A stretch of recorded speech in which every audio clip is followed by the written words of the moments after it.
بسم اللہ الرحمن الرحیم الحمد للہ رب العالمین والصلاة والسلام علی رسولہ محمد وآلہ واصحابہ اجمعین اما بعد اعوذ باللہ من الشیطان الرجیم بسم اللہ الرحمن الرحیم وما كان لنفس ان تموت الا باذن اللہ کتابا مؤجلا ومن يرد ثواب الدنیا نؤتہ منہا ومن يرد ثواب الآخرة نؤتہ منہا وسنجزی الشاکرین۔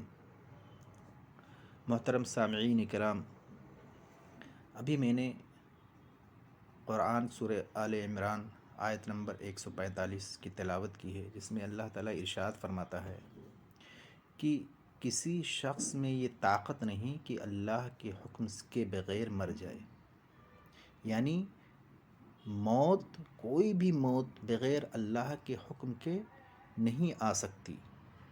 کتاب مؤجلہ، اس موت کا وقت اللہ تعالیٰ نے مقرر کر کے لکھ رکھا ہے، اور جو شخص دنیا میں اپنے اعمال کا بدلہ چاہے اس کو ہم یہی بدلہ دے دیں گے، اور جو آخرت میں ثواب کا طلبگار ہو تو ہم اس کو وہاں اجر عطا کریں گے، اور ہم شکر گزاروں کو عنقریب بہت اچھا صلہ دیں گے۔ تو اللہ تعالیٰ نے اس آیت میں یہ کلیئر کر دیا ہے کہ موت اللہ کے حکم کے بغیر نہیں آ سکتی۔ آج کل ہم دیکھتے ہیں جب سے کورونا وبا پھوٹ پڑا ہے، بہت سارے اموات اچانک ہوتے چلے جا رہے ہیں۔ کبھی ہم دیکھتے ہیں ہمارا کوئی عزیز فون پہ بات کرتے کرتے اور چند لمحوں میں انتقال ہو جاتا ہے۔ اسی طرح سے کوئی شخص جو ہے کھانا کھاتے ہوئے، ناشتہ کرتے ہوئے اور اچانک انتقال ہو جاتا ہے، مطلب ہاسپٹل بھی جانے کا موقع نہیں ملتا۔ ایسے کتنے واقعات ہوتے رہتے ہیں، اور ہر ایک کی زندگی میں ہر ایک کے اعزہ کے ساتھ پیش آتے رہتے ہوں گے، اور یہ صدمے بہت ہی جانکاہ ہوتے ہیں۔ انسان کی فطرت ہے کہ اس صدمے سے دو چار ہوگا، اس لیے کہ اللہ تعالیٰ نے خود قرآن مجید میں ارشاد فرمایا ہے وَخُلِقَ الْإِنسَانُ ضَعِيفًا، انسان کو اللہ تعالیٰ نے بہت کمزور پیدا کیا ہے، تو انسانی دل پہ اثر ہونا، غم و اندوہ میں ڈوب جانا، یہ فطرت ہے، یہ سارے انسانوں کے ساتھ ہوتا ہے۔ لیکن ایک مومن کی شان، ایک مسلم کی شان سب سے جدا گانا ہے۔ ایک مومن کی شان کیا ہونی چاہیے کہ جب ایسے واقعات ہوں تو اللہ تعالیٰ، اللہ کے رسول صلی اللہ علیہ وسلم نے ارشاد فرمایا ان الصبر عند الصدمۃ الاولی، جیسے ہی پہلا صدمہ آئے تو صبر کی طرف قدم بڑھانا، صبر کے لیے دعا کرنا، صبر کو اختیار کرنا، صدمے ہی کے وقت صبر کرنا، یہ بہت بڑے جگرے کا کام ہے، بہت بڑی دل گردے کا کام ہے، اور یہ مومن کی شان ہے۔ ورنہ ہر ایک کو تو صبر ہونا ہی ہے، بعد میں ہو جاتا ہے۔ اور آخرت پہ صبر کیا چیز ہے جو ہم کو صبر پہ آمادہ کرتی ہے؟ آخرت پہ یقین، اللہ پہ یقین۔ جس قدر اللہ پہ ایمان مضبوط ہوگا اتنا ہی تیزی سے صبر ہمارے اندر آئے گا۔ ورنہ اگر آخرت پہ یقین نہ ہو تو کتنے لوگوں کو نروس بریک ڈاؤن ہو جاتا ہے، کتنے لوگ خودکشی کر لیتے ہیں، کتنے لوگوں کو ہارٹ اٹیک ہو جاتا ہے جب ان کا کوئی عزیز اس دنیا سے چلا جاتا ہے۔ اس لیے محترم حاضرین، ہمیں اللہ پہ ایمان کو مضبوط کرنے کی ضرورت ہے۔ ضرورت ہے کہ ہم اپنے بچوں کو بھی یہ تعلیم دیں، ان کی تربیت کریں۔ کس طرح سے تربیت؟ ان کی تربیت کریں کہ اس دنیا میں جتنے بھی رشتہ داریاں ہیں، جتنے بھی وابستگیاں ہیں، وہ سب ایک نہ ایک دن ختم ہوں گی۔ سب کو جدا ہونا ہے، جتنے بھی رشتہ دار ہیں۔ ہم کو، ہمارے سے جو اٹیچڈ ہیں، جو ہم سے بہت ہی قریب ہیں، وہ ایک نہ ایک دن چھوڑ کے چلے جائیں گے، رہ جائے گی صرف اللہ کی ذات۔ تو اللہ تعالیٰ سے محبت کرنا سکھائیں۔ ہماری محبت سب سے زیادہ اللہ تعالیٰ سے ہونی چاہیے، اور اللہ کے رسول صلی اللہ علیہ وسلم سے ہونی چاہیے۔ ہم اپنے بچوں کو یہ تعلیم دیں، ورنہ موت تو یقینی ہے، کسی نہ کسی دن آنا ہے، بغیر اللہ کی اجازت کے آنا ہے۔ اللہ نے جو وقت مقرر کر رکھا ہے اس پہ آئے گی، چاہے وہ ہاسپٹل میں آئے، چاہے وہ علاج کے بعد آئے، یا بغیر علاج کے آئے، یا اچانک آ جائے۔ ہم کو اچانک موت سے بھی پناہ مانگنی چاہیے، لیکن یہ اللہ کے اختیار میں ہے۔ تو جب ہم اپنے بچوں کو، اپنے قریبی لوگوں کو یہ سکھائیں گے کہ اللہ کی محبت سب سے اوپر رہنی چاہیے، اللہ کے رسول صلی اللہ علیہ وسلم سے محبت، تو ہمارے اندر صبر کا مادہ پیدا ہوگا۔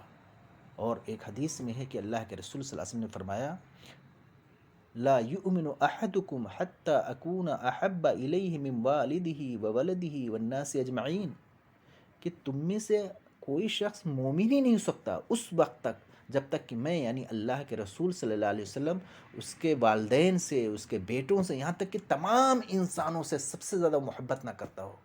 یعنی اللہ اور اس کے رسول سے محبت ایک مومن کے لیے بہت زیادہ ضروری ہے۔ تو ہمارا اللہ پہ ایمان مضبوط ہونا بہت ضروری ہے ہمیں، اس لیے کہ اللہ جو چیزیں اللہ تعالیٰ نے ہم کو دی وہ سب اللہ ہی کا ہے، وہ اللہ کی امانت ہے ہمارے ہاتھوں میں۔ اولاد ہوں، والدین ہوں، رشتہ داریاں ہوں، یہ سب امانت ہیں، اور اسی لیے ان کے بارے میں سوال کیا جائے گا۔ ہم کو ملکیت نہیں عطا کیا ہے، مالک نہیں بنایا، امانت دی ہے۔ ہمارے اولاد امانت ہے، اللہ تعالیٰ سوال کرے گا کہ تم نے ان کے حقوق ادا کیے کہ نہیں، ان کو اسلامی تربیت کی کہ نہیں۔ والدین امانت ہے، تو امانت اللہ کی ہے، جب چاہتا ہے لے لیتا ہے، اور یہ ساری چیزیں اللہ کی ہیں۔ قرآن مجید میں اللہ تعالیٰ نے ارشاد فرمایا کہ ان صلاتی و نسکی و محیایا و مماتی للہ رب العالمین، میری نماز، میری قربانی، میرا جینا اور میرا مرنا، اب بتائیے زندگی اور موت یہ سب اللہ تعالیٰ کے لیے، سب اللہ، جب اللہ تعالیٰ کی ہے تو ہمیں اللہ کی رضا کی خاطر صبر کرنا، اللہ کی رضا کے لیے کام کرنا چاہیے۔ اسی لیے کہا گیا جب آپ کو مصیبت پہنچے، اذا اصاب مصیبت قالوا انا للہ و انا الیہ راجعون، کوئی بھی مصیبت پہنچتی ہے، چاہے وہ اللہ تعالیٰ جان لے کر کے، مال میں نقصان ہو جاتا ہے، اولاد میں نقصان، تو قصد انا للہ، ہم اللہ ہی کے لیے اور ہم کو اللہ کی طرف۔ اس میں بہت بڑی ایک نصیحت ہے، بہت بڑی عبرت ہے، لیکن ہم لوگ بغیر معنی مفہوم سمجھے پڑھ دیتے ہیں۔ جو ہم اس پہ معنی پر غور کریں گے تو ہم سب اللہ کے لیے، انا للہ، ہم سب اللہ تعالیٰ کے لیے ہیں اور اللہ ہی کی طرف پلٹنا ہے۔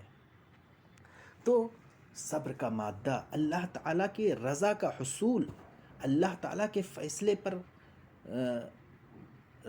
راضی برضا ہونا، یہ ایک مومن کی شان ہے۔ ہم کو اللہ کے فیصلے پر راضی ہونا چاہیے۔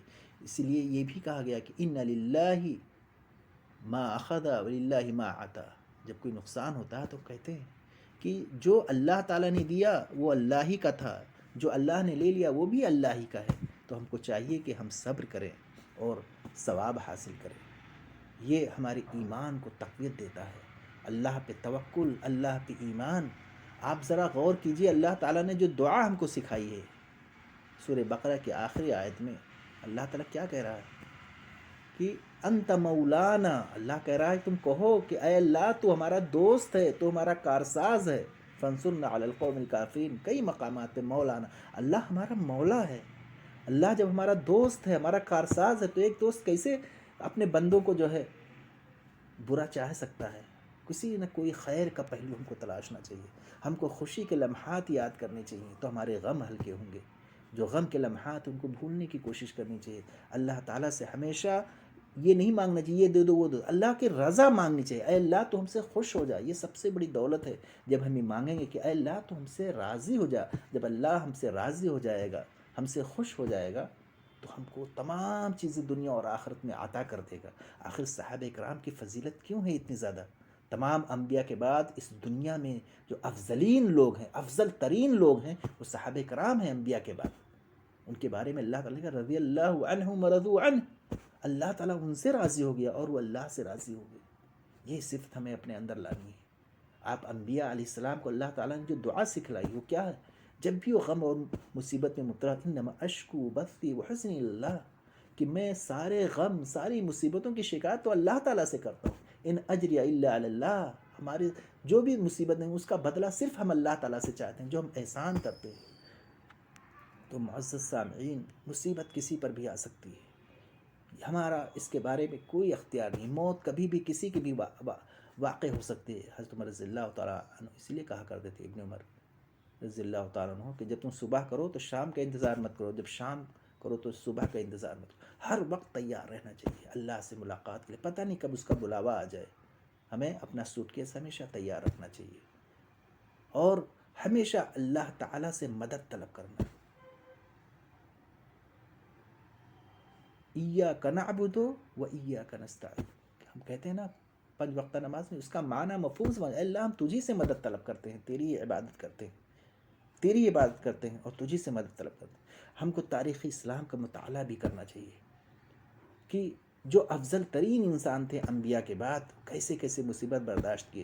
صحابیات کو دیکھیے، ایک جنگ میں شوہر بھی شہید ہو گیا، بیٹا بھی شہید ہو گیا، باپ بھی شہید ہو گیا، لیکن وہ جب آتی ہیں اور اللہ کے رسول صلی اللہ علیہ وسلم کو زندہ دیکھتی ہیں تو اے اللہ کے رسول، جب میں نے آپ کو دیکھا میرے سارے غم ہلکے ہو گئے۔ بتائیے یہ قربانی ہے۔ مطلب کیا ہے کہ ہم کو جو اسلام کی سب سے بڑی دولت ملی ہے، یہ اللہ تعالیٰ کا سب سے بڑا احسان ہے، اور سب سے بڑی ذمہ داری بھی ہے، سب سے بڑی ذمہ داری۔ اس کے آگے جتنی بھی غم آ جائے وہ سب ہلکے ہیں، اگر ہم اسلام پہ قائم رہیں۔ تو اللہ تعالیٰ سے ہم کو ہر وقت دعا کرتے رہنا چاہیے، ہمیں کامل یقین ہونا چاہیے، اللہ پہ مکمل ایمان ہونا چاہیے کہ اللہ تعالیٰ جو بھی فیصلہ کرتا ہے کہیں نہ کہیں خیر کا پہلو ہے، خیر کا پہلو نکالنا چاہیے۔ اور جو ہمارے مرحومین ہیں ان کے لیے دعا کرتے رہنا چاہیے، ان کے لیے خیر کی دعا، ان کے لیے دنیا آخرت میں کامیابی کی دعا۔ اللہ تعالیٰ سے دعا ہے کہ اللہ تعالیٰ ہم کو ان تمام سارے مصائب پر صبر کرنے کی توفیق عطا فرمائے۔ اے اللہ جو گزر گئے، اے اللہ تو ان کو جنت الفردوس میں داخل کر، اور ہم تمام لوگوں کو جن کے اعزہ جا چکے ہیں ان کو صبر جمیل کی توفیق عطا فرمائے۔ اللہ ہمارے بچوں کی اسلامی تربیت، اسلام پہ